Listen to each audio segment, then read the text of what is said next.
اللہم صلی علی محمد۔ رب اشرح لی صدری ویسر لی امری واحلل عقدۃ من لسانی یفقہوا قولی۔ السلام علیکم ورحمۃ اللہ وبرکاتہ۔ شیطان پہلے دن سے ہی انسان کا دشمن ہے اور اس کی یہ دشمنی قیامت تک جاری رہے گی۔ اللہ رب العزت نے انسان کو اس بات سے آگاہ کر دیا ہے اور ساتھ اس بات کا حکم دیا ہے کہ تم بھی اس کو اپنا دشمن سمجھو ورنہ مارے جاؤ گے۔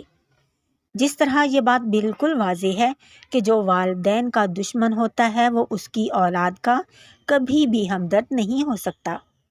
اس لیے ہمیں بتا دیا گیا ہے کہ اولاد آدم شیطان سے خود کو بچاؤ، اس نے تو تمہارے ماں باپ کو بھی جنت سے نکلوا دیا تھا،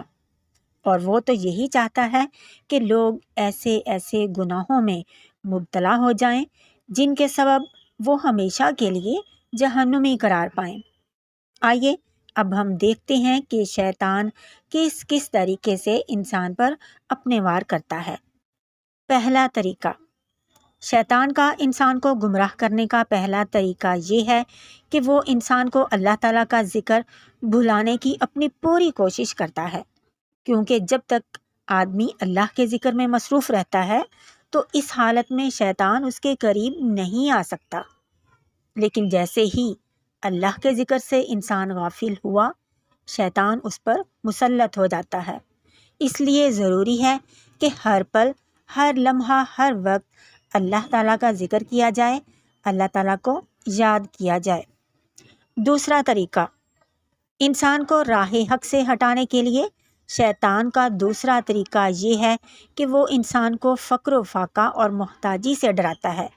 کہ اللہ تعالیٰ کے راستے میں مت خرچ کرنا ورنہ تمہارا مال کم ہو جائے گا، ختم ہو جائے گا،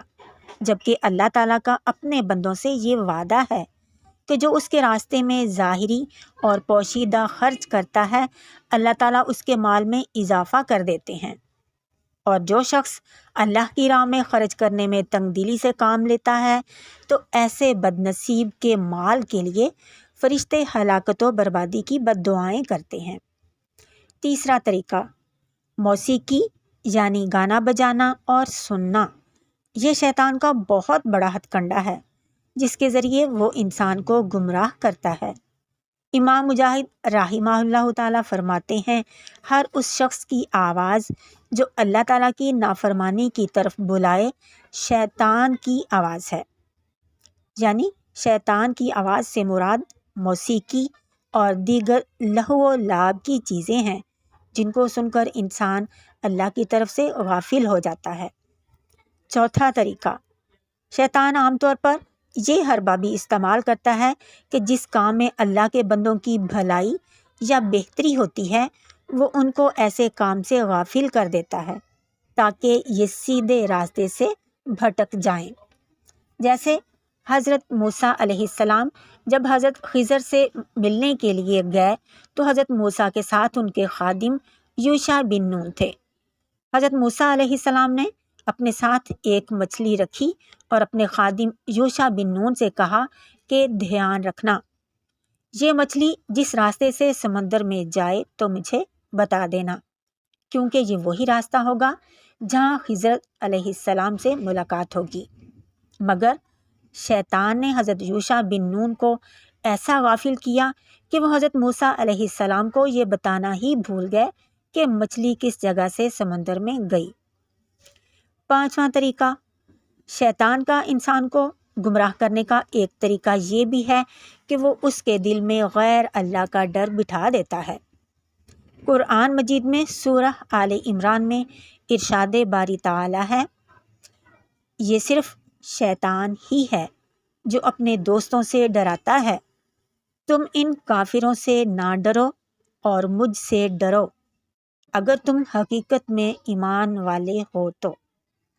یعنی جب شیطان دل میں دوسروں کا ڈر پیدا کرے کہ اگر تم نے فلاں کی بات نہ مانی تو ضرور تمہیں کوئی نقصان پہنچے گا، اس طرح کا اگر خیال اور وہم دل میں پیدا ہو جائے تو صرف اللہ پر توکل کریں، اللہ کی طرف رجوع کریں، کیونکہ صرف اللہ تعالیٰ ہی ہیں جو کامیابی اور مدد کر سکتے ہیں۔ شیطان کی ان تمام ہلاکت خیزیوں سے محفوظ رہنے کا صرف اور صرف ایک ہی طریقہ ہے، اور وہ یہ کہ انسان ہمیشہ اللہ تعالیٰ کے ذکر میں خود کو مصروف رکھے، کیونکہ ذکر الہی ہی سب سے بڑا ہتھیار ہے جس کے ذریعے انسان اپنے گرد مضبوط حصار بنا لیتا ہے اور شیطان کے وار سے بچ سکتا ہے۔ جزاک اللہ خیرا کثیرا وبارک اللہ فیکم۔ السلام علیکم ورحمۃ اللہ وبرکاتہ۔